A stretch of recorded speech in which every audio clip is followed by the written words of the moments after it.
അൽഹംദുലില്ലാഹി റബ്ബിൽ ആലമീൻ വസ്സലാത്തു വസ്സലാമു അലാ റസൂലില്ലാ വഅലാ ആലിഹി വസ്വഹ്ബിഹി അജ്മഈൻ അമ്മാ ബഅദ്. സ്നേഹം നിറഞ്ഞ സത്യവിശ്വാസി സഹോദരങ്ങളെ, അസ്സലാമു അലൈക്കും വറഹ്മത്തുള്ളാഹി. ഒരു വിശ്വാസി എന്ന നിലയ്ക്ക് ജീവിതത്തിൻ്റെ എല്ലാ മേഖലകളിലും ഇസ്ലാം അനുസരിച്ച് ജീവിക്കാൻ പരിശ്രമിക്കുന്നവരാണ് നാം ഓരോരുത്തരും. എന്നാൽ ജീവിതത്തിൻ്റെ വ്യത്യസ്തങ്ങളായ സാഹചര്യങ്ങൾ മൂലം, പ്രതിസന്ധികൾ മൂലം നമ്മളെല്ലാവരും ബന്ധപ്പെട്ടു പോകുന്ന ഒരു മേഖലയാണ് കടവുമായി ബന്ധപ്പെട്ട മേഖല എന്നുള്ളത്. പലപ്പോഴും ജീവിതത്തിൻ്റെ പ്രതിസന്ധികൾ മൂലം ആ മേഖലയിൽ വേണ്ടത്ര സൂക്ഷ്മത പുലർത്താൻ പലപ്പോഴും നമുക്ക് സാധിക്കാറില്ല എന്നുള്ളതാണ്. എന്നാൽ ഇസ്ലാം കടത്തിന് നൽകുന്ന പ്രാധാന്യത്തെക്കുറിച്ച് നമ്മൾ കൃത്യമായി മനസ്സിലാക്കേണ്ടതുണ്ട്. പരിശുദ്ധ ഖുർആനിൽ തന്നെ അല്ലാഹു സുബ്ഹാനഹു വ തആല 6000-ലധികം ആയത്തുകൾ അവതരിപ്പിച്ചിട്ടുണ്ട്. അതിൽ അല്ലാഹു സുബ്ഹാനഹു വ തആല ഏറ്റവും ദൈർഘ്യമായി ഇറക്കിയ ആയത്ത് എന്നുള്ളത് കടവുമായി ബന്ധപ്പെട്ട മേഖലയിലാണ്.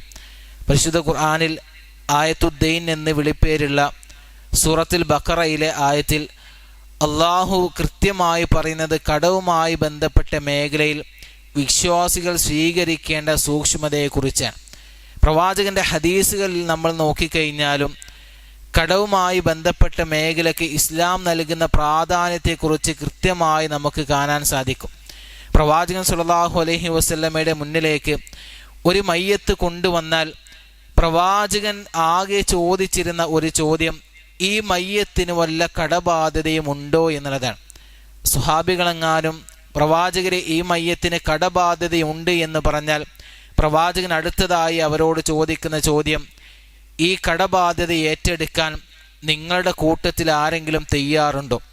അങ്ങനെ സ്വഹാബത്ത് ആരെങ്കിലും ആ കടബാധ്യത ഏറ്റെടുക്കാൻ തയ്യാറാവുകയാണ് എങ്കിൽ പ്രവാചകൻ സ്വല്ലല്ലാഹു അലൈഹി വസല്ലമ ആ മയ്യത്ത് നമസ്കാരത്തിന് നേതൃത്വം നൽകും.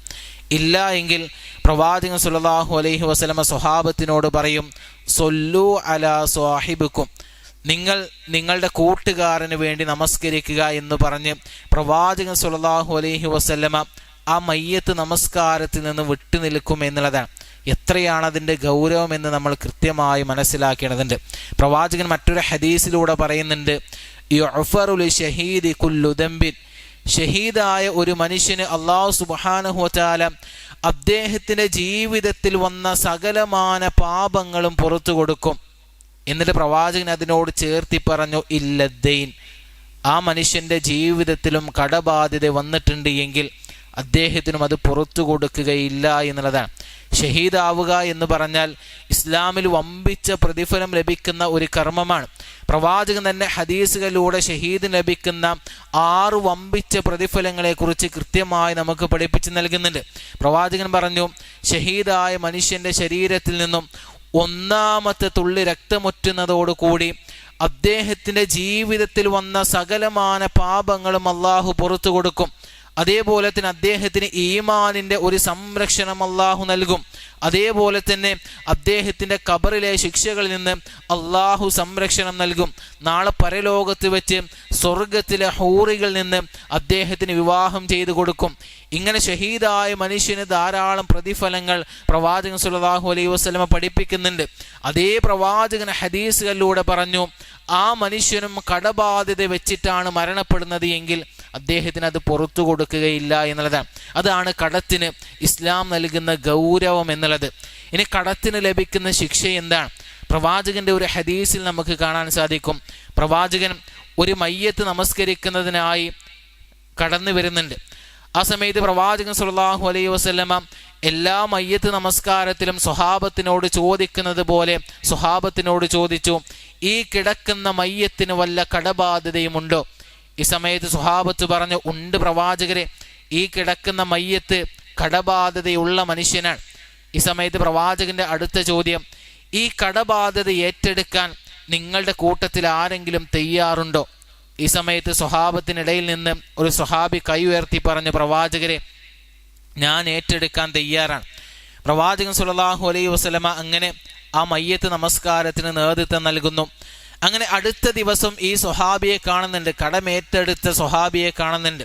പ്രവാചകന്റെ ചോദ്യം, നീ ഇന്നലെ ഏറ്റെടുത്ത ബാധ്യത നീ പൂർത്തീകരിച്ചോ? ആ സ്വഹാബി മറുപടി നൽകി, ഇല്ല പ്രവാചകരെ, ഒരു ദിവസമല്ല ആയിട്ടുള്ളൂ, ഇൻഷാ അല്ലാ ഞാൻ പൂർത്തീകരിക്കാം. അങ്ങനെ അടുത്ത ദിവസവും ഇതേ സ്വഹാബിയെ കാണുന്ന പ്രവാചകൻ ചോദിച്ചു, നീ ആ ഏറ്റെടുത്ത ബാധ്യത നീ പൂർത്തീകരിച്ചോ? സ്വഹാബി മറുപടി നൽകി, പ്രവാചകരെ 2 ദിവസമല്ല ആയിട്ടുള്ളൂ, ഇൻഷാ അല്ലാ ഞാൻ പൂർത്തീകരിക്കാം. അങ്ങനെ 3-ാമത്തെ ദിവസവും പ്രവാചകൻ സ്വല്ലല്ലാഹു അലൈഹി വസല്ലമ ഈ സ്വഹാബിയെ കാണുന്നുണ്ട്. പ്രവാചകന്റെ ചോദ്യം, നീ ആ ഏറ്റെടുത്ത ബാധ്യത നീ പൂർത്തീകരിച്ചോ? ആ സ്വഹാബി മറുപടി നൽകി, അതേ പ്രവാചകരെ, ഞാൻ ഏറ്റെടുത്ത ബാധ്യത ഞാൻ പൂർത്തീകരിച്ചിട്ടുണ്ട്. പ്രവാചകന്റെ മറുപടി, നീ ആ ബാധ്യത പൂർത്തീകരിച്ചപ്പോഴാണ്, ആ മയ്യത്തിന്റെ കടബാധ്യത നീ പൂർത്തീകരിച്ചപ്പോൾ മാത്രമാണ് ആ മനുഷ്യന്റെ തൊലികൾക്കല്പം തണുപ്പ് ലഭിക്കാൻ തുടങ്ങിയത്. അഥവാ അദ്ദേഹത്തിന്റെ തൊലികൾ അതുവരെ കത്തിക്കരിക്കപ്പെടുകയായിരുന്നു എന്ന് പ്രവാചകൻ സ്വല്ലല്ലാഹു അലൈഹി വസല്ലമ ഹദീസുകളിലൂടെ പഠിപ്പിക്കുന്നുണ്ട്. നമ്മൾ മനസ്സിലാക്കേണ്ടത്, എത്ര ലാഘവത്തോടു കൂടിയാണ് നമ്മൾ കടമെന്ന മേഖലയെ കണക്കാക്കാറുള്ളത്. അതിനോട് സമീപിക്കുമ്പോൾ ഈ ഒരു ഗൗരവം നമ്മുടെ മനസ്സിലേക്ക് കടന്നു വരാറുണ്ടോ എന്ന ചിന്ത നമ്മുടെ മനസ്സിൽ ഉണ്ടാകേണ്ടതുണ്ട്. ഈ ഗൗരവത്തെക്കുറിച്ച് കൃത്യമായി നമ്മൾ മനസ്സിലാക്കേണ്ടതുണ്ട്. ഇനി കടവുമായി ബന്ധപ്പെട്ട മേഖലയിൽ ഒരു വിശ്വാസി സമീപിക്കുമ്പോൾ അവൻ ഉണ്ടാകേണ്ട ചിന്താഗതി എന്താണ്, അഥവാ അവൻ പാലിക്കേണ്ട മര്യാദകൾ എന്താണ്? പ്രവാചകൻ സ്വല്ലല്ലാഹു അലൈഹി വസല്ലം കൃത്യമായി ഹദീസുകളിലൂടെ നമുക്കത് പഠിപ്പിച്ച് നൽകുന്നുണ്ട്. പ്രവാചകൻ പറയുന്നുണ്ട്, മൻ അഖദ അംവാലൻ നാസി യുരീദു അദഅഹ അദല്ലാഹു അൻഹു. ആരെങ്കിലും ഒരു മനുഷ്യന്റെ കയ്യിൽ നിന്ന് കടം വാങ്ങുകയാണ്, ആ മനുഷ്യൻ ഉദ്ദേശിക്കുന്ന ചിന്ത എന്നുള്ളത്, അള്ളാഹുവെ ഞാൻ ഇടങ്ങാറായിട്ട് വാങ്ങാൻ, വേറെ ഒരു നിവൃത്തിയും എൻ്റെ മുന്നിൽ ഞാൻ കാണുന്നില്ല, അതുകൊണ്ട് മാത്രമാണ് ഞാൻ ഇത് വാങ്ങുന്നത്. അള്ളാഹുവെ ഇത് കൃത്യസമയത്ത് തന്നെ തിരിച്ചു കൊടുക്കാനുള്ള ഒരു ഭാഗ്യം, ഒരവസരം എൻ്റെ മുന്നിൽ നീ ഒരുക്കി തരണമേ എന്ന പ്രാർത്ഥനയോട് കൂടിയിട്ടാണ് ആരെങ്കിലും ഈ കടബാധ്യതയെ സമീപിക്കുന്നത് എങ്കിൽ പ്രവാചകൻ സ്വല്ലല്ലാഹു അലൈഹി വസല്ലമ പറഞ്ഞു, അദഅഹ അദ്ദല്ലാഹു അൻഹു. അങ്ങനെയാണ് എങ്കിൽ അവൻ്റെ ബാധ്യത പൂർത്തീകരിക്കാൻ അള്ളാഹു സുബ്ഹാനഹു വ തആല അവനെ സഹായിക്കുമെന്നാണ്, അവന് വേണ്ടി അള്ളാഹു അത് പൂർത്തീകരിക്കുമെന്നാണ്.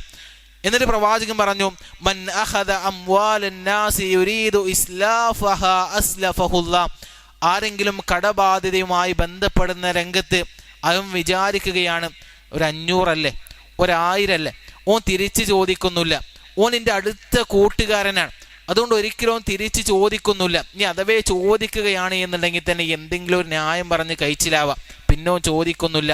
ഇങ്ങനെ കടം തിരിച്ചു കൊടുക്കാൻ ആഗ്രഹമില്ലാതെ അവനെ കബളിപ്പിക്കുന്നതിന് വേണ്ടിയിട്ടാണ് ഒരാൾ കടം വാങ്ങുന്നത് എങ്കിൽ ഇസ്ലാഫഹ അസ്ലഫഹുല്ലാഹ്, ആ മനുഷ്യനെ അള്ളാഹു സുബ്ഹാനഹു വ തആല നശിപ്പിച്ച് കളയുമെന്ന് പ്രവാചകൻ സ്വല്ലല്ലാഹു അലൈഹി വസല്ലമ ഹദീസുകളിലൂടെ നമുക്ക് പഠിപ്പിച്ച് നൽകുന്നുണ്ട്.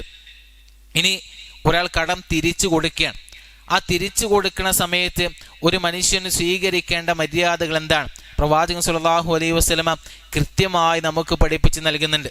ഇവിടെ നമ്മൾ മനസ്സിലാക്കേണ്ട ഒരു പ്രധാനപ്പെട്ട കാര്യം, പല കുടുംബ ബന്ധങ്ങളും അതേപോലെ തന്നെ പല കൂട്ടുകെട്ടുകളും തകരാറുള്ള പ്രധാനപ്പെട്ട ഒരു കാരണം എന്നുള്ളത് ഈ കടം തിരിച്ചു കൊടുക്കുന്ന രംഗത്താണ്.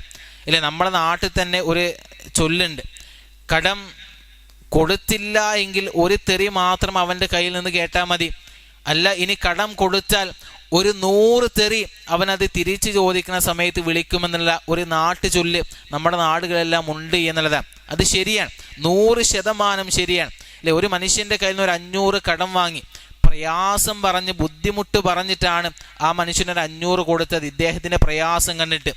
ഇനി അത് തിരിച്ചു ചോദിക്കുന്ന സമയത്ത് അദ്ദേഹം പറയും, നാളെ തരാം, അല്ലെങ്കിൽ മറ്റന്നാൾ തരാം, അല്ലെങ്കിൽ ഇൻഷാ അല്ലാ 2-3 ദിവസം കഴിയട്ടെ, ഇൻഷാ അല്ലാ ഞാൻ തരാം. അങ്ങനെ ഒരു 2-3 ദിവസവും കഴിഞ്ഞിട്ടും ഇത് കാണുന്നില്ല, തിരിച്ചു തരുന്നില്ല. ഈ സമയത്ത് ഈ മനുഷ്യൻ അല്പം ശബ്ദം കട്ടി കൂട്ടിയിട്ട് പറയും, അണക്ക് വാങ്ങിയ തിരിച്ചു തരാന്നൊരു ബോധല്ലേ. അങ്ങനെ എന്തെങ്കിലും ഒരു ഗൗരവത്തോടു കൂടി ഒരു വാക്ക് പറഞ്ഞ ഉടനെ എത്ര വലിയ കൂട്ടുകാരനാണെങ്കിലും എത്ര വലിയ കുടുംബ ബന്ധമുള്ളവനാണെങ്കിലും അവൻ ഇങ്ങോട്ട് വന്നിട്ട് 500 ഇങ്ങനെ മുഖത്തെറിഞ്ഞിട്ട് പറയും, കുടുങ്ങി, ഇനിയില്ല, അൻ്റെക്കെന്ന് ഞാൻ 500 വാങ്ങി കുടുങ്ങി, എൻ്റെ സ്വഭാവം എനിക്ക് മനസ്സിലാക്കാനായി, ഇനി എന്നോട്ട് യാതൊരു ബന്ധമല്ല, അല്ലെ, അവിടെ അവസാനിച്ചു. അങ്ങനെ പ്രയാസം കണ്ടിട്ട് കടം കൊടുത്തതാണ്, അവസാനം ആ ബന്ധം അങ്ങോട്ട് ഇല്ലാതായി, ആ ബന്ധം അതോടുകൂടി അവസാനിച്ചു. ഇവിടെ നമ്മൾ മനസ്സിലാക്കുന്ന പ്രധാനപ്പെട്ട ഒരു കാര്യം, ആ കൊടുത്ത മനുഷ്യന് അല്പം ദയയുള്ള ആളാണ്. ആരെങ്കിലും പ്രയാസം കണ്ട കൊടുക്കുന്ന ആളാക്കരം. അദ്ദേഹം അന്ന് തീരുമാനിക്കും അദ്ദേഹത്തിൻ്റെ മനസ്സിൽ, ഇനി ആര് പ്രയാസം പറഞ്ഞാലും ആര് കടം ചോദിച്ചാലും ഇനി എൻ്റെ ജീവിതത്തിൽ ഒരു കടം കൊടുക്കണ പരിപാടിനല്ല. അദ്ദേഹത്തിൻ്റെ മനസ്സിലുണ്ടായിരുന്ന നന്മ പോലും തകർക്കുന്ന രൂപത്തിലാണ് പലപ്പോഴും കടം തിരിച്ചു കൊടുക്കാറുള്ളത് എന്നുള്ളതാണ്. എന്നാൽ പ്രവാചകൻ സല്ലല്ലാഹു അലൈഹി വസല്ലമയുടെ കൃത്യമായ മാതൃക നമുക്കതിൽ കാണാൻ സാധിക്കും. ഒരിക്കലും പ്രവാചകൻ സല്ലല്ലാഹു അലൈഹി വസല്ലമ ഒരു സ്വഹാബിയുടെ കയ്യിൽ നിന്നും ഒരു ചെറിയ ഒട്ടകത്തിനെ വാങ്ങുന്നുണ്ട്. ഈ സമയത്ത് പ്രവാചകൻ സല്ലല്ലാഹു അലൈഹി വസല്ലമ ഈ ഒട്ടകത്തിനെ വാങ്ങുന്നത് ചെറിയ ഒട്ടകത്തിനെയാണ്. അങ്ങനെ കുറച്ച് ദിവസങ്ങൾ കഴിഞ്ഞു. ഈ സ്വഹാബി ഈ ഒട്ടകത്തെ തിരിച്ചു ചോദിച്ചുകൊണ്ട് പ്രവാചകന്റെ അടുക്കിലേക്ക് വരുന്നുണ്ട്. പ്രവാചകൻ സല്ലല്ലാഹു അലൈഹി വസല്ലമ ചുറ്റുമുള്ള സ്വഹാബത്തിനോട് പറഞ്ഞു, സ്വഹാബ, ആ കാണുന്ന വലിയ ഒട്ടക നിരയിൽ നിന്ന് ഈ മനുഷ്യന്റെ ബാധ്യത പൂർത്തീകരിക്കുക. അങ്ങനെ ഒരു സ്വഹാബി ആ ഒട്ടകങ്ങളെ ചെന്ന് നോക്കി പ്രവാചകന്റെ അടുക്കിലേക്ക് വന്നിട്ട് പറഞ്ഞു, പ്രവാചകരെ, അവിടെയുള്ളതെല്ലാം വലിയ ഒട്ടകങ്ങളാണ്. അവിടെ ഈ മനുഷ്യന്റെ കയ്യിൽ നിന്ന് വാങ്ങിയതുപോലെ ചെറിയ വിലയുള്ള ചെറിയ ഒട്ടകത്തെ അവിടെ കാണാനില്ല. പ്രവാചകന്റെ മറുപടി, ആ കൂട്ടത്തിലെ ഏറ്റവും നല്ല ഒട്ടകത്തിനെ, ഏറ്റവും വിലയുള്ള ഒട്ടകത്തിനെ ഈ മനുഷ്യന് നൽകുക. എന്നിട്ട് പ്രവാചകൻ അതിനോട് ചേർത്തി പറയുന്ന ഒരു വാക്കുണ്ട്, നിങ്ങളുടെ കൂട്ടത്തിലെ ഏറ്റവും ഉത്തമനെന്ന് പറഞ്ഞാൽ വാങ്ങിയ കടം ഏറ്റവും മര്യാദയോടുകൂടി ഏറ്റവും നല്ല രൂപത്തിൽ തിരിച്ചു കൊടുക്കുന്നവനാണ്. ഇല്ല, ഇനി നമ്മുടെ സ്വഭാവത്തിലേക്കും തിരിഞ്ഞു വരാം. നമ്മളെങ്ങനെ തിരിച്ചു കൊടുക്കാം? നിർത്തി, എന്നോടുള്ള ബന്ധം നിർത്തി, ഒരു 500 വാങ്ങിയാലെ ഞാൻ കുടുങ്ങി, ഇല്ല ഇനി ഇല്ല എന്ന ശാപം പറഞ്ഞിട്ട് നമ്മൾ കടം തിരിച്ചു കൊടുക്കാം. അങ്ങനെയല്ല, നമ്മുടെ പ്രയാസം കണ്ടിട്ട് തന്നതാ, നമ്മൾ ബുദ്ധിമുട്ട് കണ്ടിട്ട് ആ മനുഷ്യൻ സഹായിച്ചതാ. ആ തിരിച്ചു കൊടുക്കുന്ന സമയത്ത് ആ മനുഷ്യൻ്റെ കൈ പിടിച്ചിട്ട് പറയാം, നന്ദിയുണ്ട് കേട്ടോ, ഞാൻ നിനക്ക് വേണ്ടി പ്രാർത്ഥിക്കും, അള്ളാഹു നിനക്ക് സ്വർഗം തരട്ടെ എന്ന് കൈ പിടിച്ചിട്ട് പറയാം. കാരണം ഞാൻ പ്രയാസപ്പെടുന്നത് കണ്ട് നീ എന്നെ സഹായിച്ചതാണ്, അള്ളാഹു നിനക്ക് അർഹമായ പ്രതിഫലം നൽകട്ടെ എന്ന് ആ മനുഷ്യൻ്റെ കൈ പിടിച്ച് പറയാൻ നമുക്ക് സാധിക്കണം.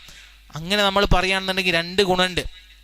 ഒന്ന്, ആ മനുഷ്യന് വീണ്ടും തിരിച്ചു തരും. അങ്ങനെ ഒരു കാര്യമുണ്ട്, ആ മനുഷ്യൻ വീണ്ടും തിരിച്ചു തരും. രണ്ടാമത്തെ ഒരു കാര്യം എന്നുള്ളത്, ആ മനുഷ്യൻ്റെ മനസ്സിൽ നന്മ വർദ്ധിക്കുമെന്നാണ്. ഇനി ആരെങ്കിലും കടം ചോദിച്ചു വരുന്ന സമയത്ത് അദ്ദേഹത്തിന് കൊടുക്കാനുള്ള ഒരു നന്മ, ഒരു ചിന്ത അദ്ദേഹത്തിൻ്റെ മനസ്സിലുണ്ടാകും. അങ്ങനെയായിരിക്കണം ഒരു വിശ്വാസി എന്ന നിലയ്ക്ക് നമ്മൾ കടബാധ്യതകൾ പൂർത്തീകരിക്കേണ്ടത്. അങ്ങനെ കടവുമായി ബന്ധപ്പെട്ട എല്ലാ മേഖലയും സൂക്ഷ്മത വെച്ച് പുലർത്തുന്ന, ശ്രദ്ധ കേന്ദ്രീകരിക്കുന്ന, അങ്ങനെ അള്ളാഹുവിനെ സൂക്ഷിക്കേണ്ട മുറപ്രകാരം സൂക്ഷിക്കുന്ന വിശ്വാസികളിൽ അള്ളാഹു സുബ്ഹാനഹു വ തആല നമ്മേവരെയും ഉൾപ്പെടുത്തി അനുഗ്രഹിക്കുമാറാകട്ടെ. വാഖിറു ദഅ്വാനാ അനിൽ ഹംദുലില്ലാഹി റബ്ബിൽ ആലമീൻ. അസ്സലാമു അലൈക്കും വറഹ്മത്തുള്ളാഹി.